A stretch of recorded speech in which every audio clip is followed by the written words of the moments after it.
Haklupan Dam, mahubsa na sa tubig sa musunod nga mga adlaw kung magpadayon ang nasinating huwaw. Samtang MCWD nangita nagpamaagi aron masolusyonan ang problema sa tubig. Ano ang report?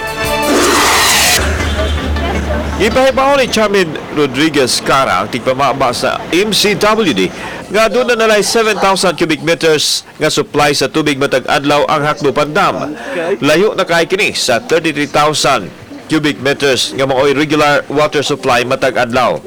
Mao kini ang hinungdan nga nakasinati og kawalay aga sa tubig ang mga dapit nga gisuplayan sa Haklupan Dam. Ang kanimong buong haklupan sa atong experience na abot kini siya og 1,000 cubic meters per day. Moto yung pinaka-lowest level atong worst nga El Nino phenomenon in 2015. So, ang katulang nahitabo pag 2015 is nilast gyud siya until the month of May, no? So karon gahapon was May 1 ni 7,000 na siya nga level. So kuyawan ta nga maybe in next week, no? Makaabot siya sa iyang 1,000 nga level. Una nang nahubsan ang Buhisan Dam sa Dakbayan sa Sugbo.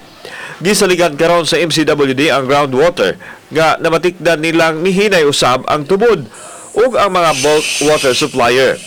Ang pagdaginon sa tubig ang gitambag sa MCWD niining nagnihit nga supply sa tubig. Samtang ipahibaw sa MCWD nga dunay bag-ong proyekto nga ilang giluto nga magatabang sa kakuwang sa tubig ilabi na sa isla sa Mactan. Kini ang pagbutang og desalination plant diin iproseso ang dagat aron magamit. Usa sa ato ang long-term na solution is really desalination, no? We are bidding out desalination supply project by the end of the year, no?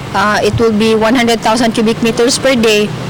Ang ato yung main objective is ma-secure ang whole Mactan Island.